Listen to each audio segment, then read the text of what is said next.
The Swamp Thing, written and directed by Wes Craven back in 1982. The story is about a scientist who has a chemical accident and he transforms into a big plant monster. It's a bit like The Fly from the 1980s. Instead of a scientist combining his DNA with a fly's DNA, this one, he combines it with plant cells.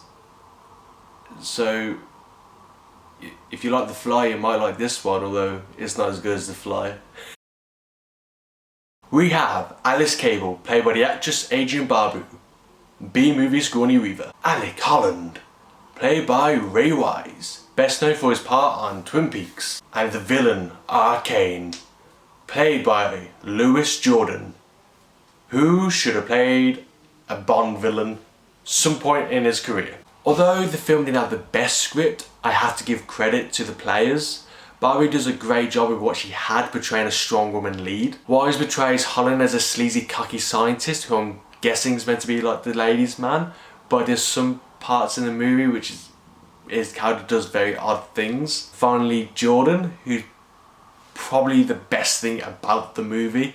His presence is eerie and he's just so much fun to watch whenever he's on screen. The characters' development and arcs aren't the best, but the film's still very forgivable and entertaining to watch because the actors and actresses treat the film very professionally and they don't over exaggerate their lines or their actions to make it more silly as it is, so you have to give them credit for that.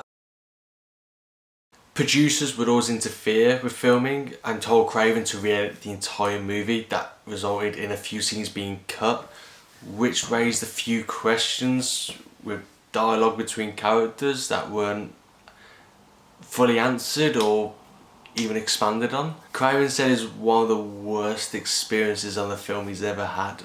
Despite problems with producers, Craven and his crew had to cope with filming in the swamps.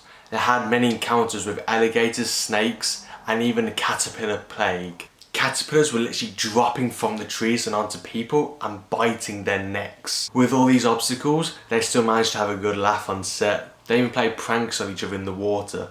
They made someone think there's someone brushing past them. I also had to give props to the stunt team and the people who did practical effects. They did such a great job with the little to no money they had. You had a stuntman who was set on fire, and during the scene an unexpected explosion happened, but that didn't faze him. He literally just carried on with the stunt until it was finished. And credit to the other stuntman who was in the Swamp Thing costume.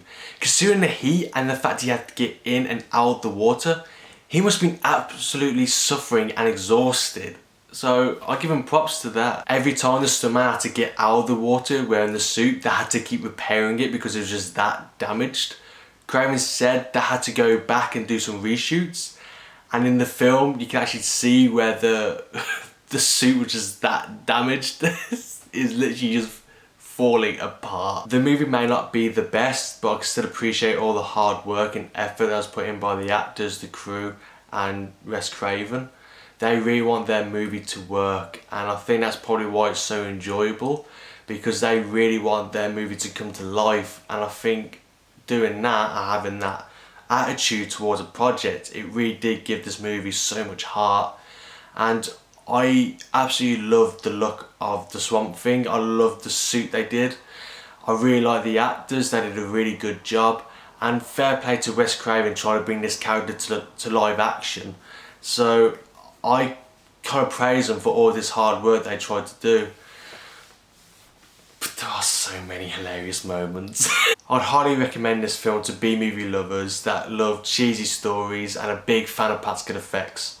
Or if you like watching silly low-budget movies with your friends, this is definitely the movie for you. I'll definitely give it a watch. A little fun fact, Wes Craven came up with an idea for a film on the set of this movie, but because how bad the experience was, he didn't do any filming for about 4 years. But when he came back, the idea he had was the Nightmare on Elm Street.